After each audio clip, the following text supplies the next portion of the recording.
fellas! Welcome to the first ever episode of Kingdom Tilly. Today we will be talking about my top 10 favorite Keyblades.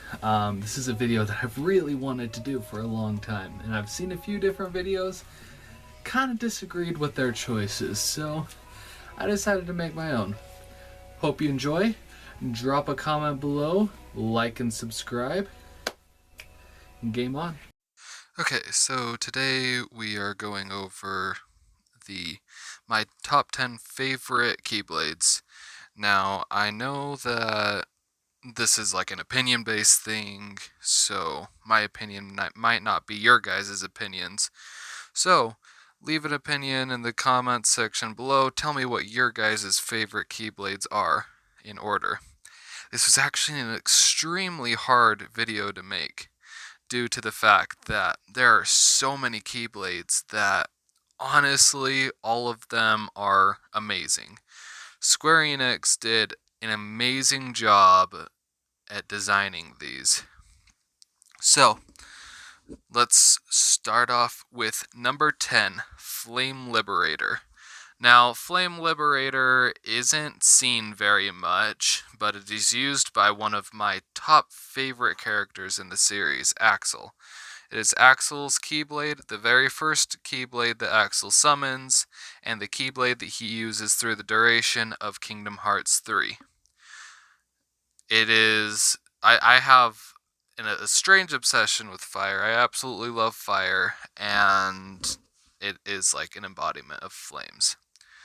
Number 9 is similar to Flame Liberator, but it also made it on the list because of its ties to Axel. So it was called Bond of Flame. Bond of Flame is the Keyblade that you get, of course, when Axel actually sacrifices himself for you in Kingdom Hearts 2. Now, this Keyblade has some emotional ties to it. It is a Keyblade that you get in the darkest time. It's just a brutal Keyblade. It doesn't have the greatest stats out of any Keyblade, but because of its ties and how cool it is with Axel's two chakrams linked together, it is one of my favorites. That's why it comes in at number 9. Coming at number 8, Void Gear. Void Gear is the Keyblade used by Vanitas throughout the series. I chose to use the picture from Kingdom Hearts 3, I believe, and because I feel like that's the best looking one. Void Gear is just epic. Vanitas is one of my favorite characters. The Void Gear represents him tremendously with its dark art, and just the artwork of this Keyblade was absolutely fantastic. Well done. Coming at number 7, Chaos Ripper. Now, Chaos Ripper, as you guys know, is one of the final Keyblades you get as Terra in Birth by Sleep.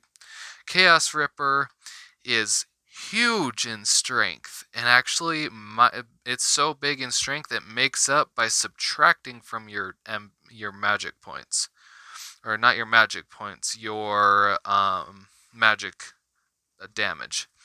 So Chaos Ripper, I didn't actually really use it a ton, but it just, even the stats, it screams Terra.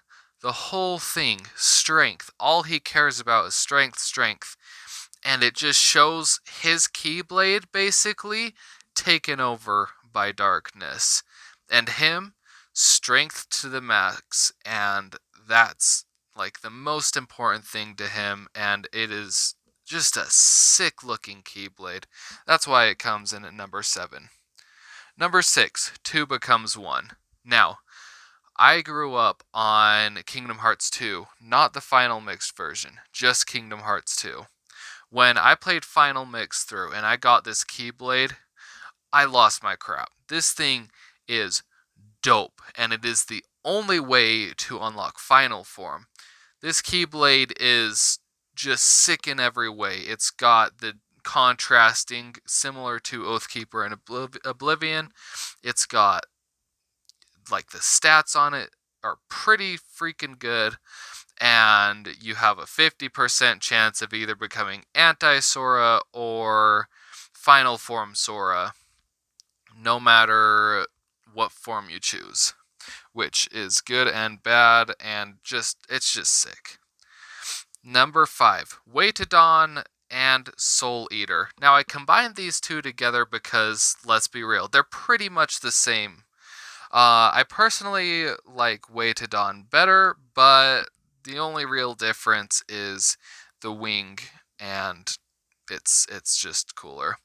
Riku obviously uses this throughout the series after Kingdom Hearts 1. I like this one. It reflects Riku's personality and his heart perfectly. It's got the darkness of a bat wing with a angel wing coming off of it, almost like an angel and a demon, probably what they were aiming for.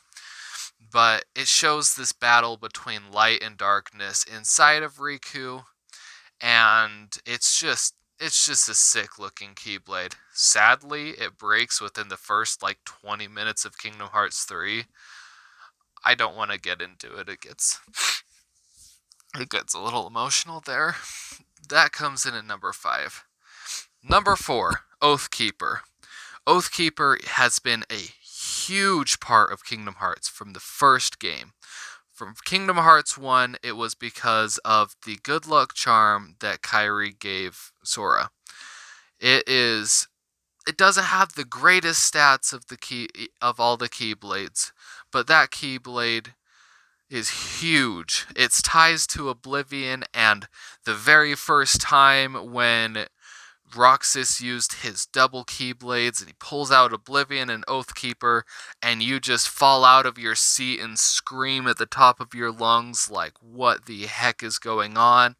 And then when you obtain it in Kingdom Hearts 3, and it has some sick abilities and stats, it's just a really cool weapon all around, and it's in all of the main games of Kingdom Hearts. Coming in at number 3, No Name, both of them. So this one was kind of hard, and I kind of combined them together so that I didn't have to choose to take another one of the Keyblades out. No Name has been another huge part of the Kingdom Hearts series, more so recently than ever. No Name, both young Xehanort and old grumpy Xehanort, they're both sick. No Name, the old Xehanorts, has ties to the past that go way back before the Keyblade War. Lushu carries one around, and it sees everything. Now, No Name from young Xehanorts has a sick-looking clock in it, which symbolizes his ability to control time and manipulate time around him. Freeze time, stop time, whatever. Coming in at number 2, Oblivion. Oblivion is one of the sickest looking Keyblades out of any of them. It is completely dark, which honestly, if we're being real, I love dark Keyblades. If you look through my list again, you'll realize that 90% of these are actually villains Keyblades. Sadly, because, let's be real, they make the villains Keyblades so much cooler.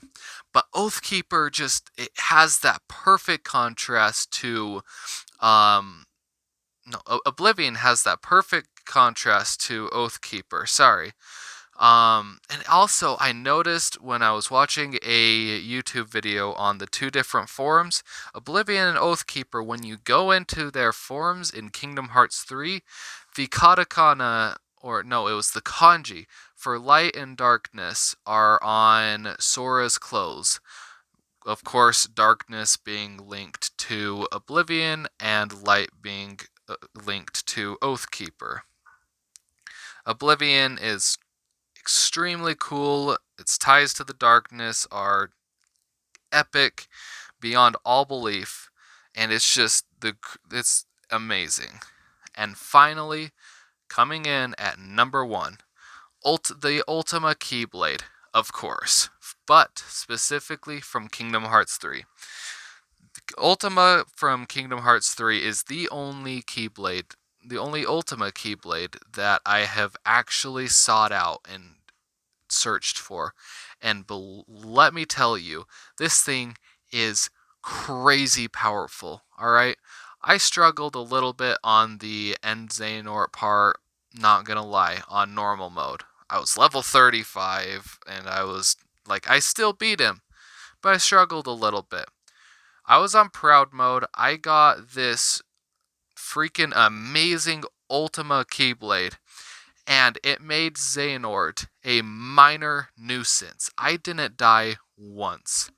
Not going to lie, it's a little bit overpowered. But, that being said, you absolutely need it for the limit cut bosses of Kingdom Hearts 3.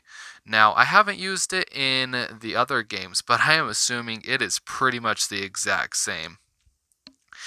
Amazing, crazy stats, considering the things you have to do to get it, and most of them you can't actually get until after the game is over. I can't imagine why. So anyways, guys, that wraps up today's video. My first ever video on this channel. Please like and subscribe below, and game on.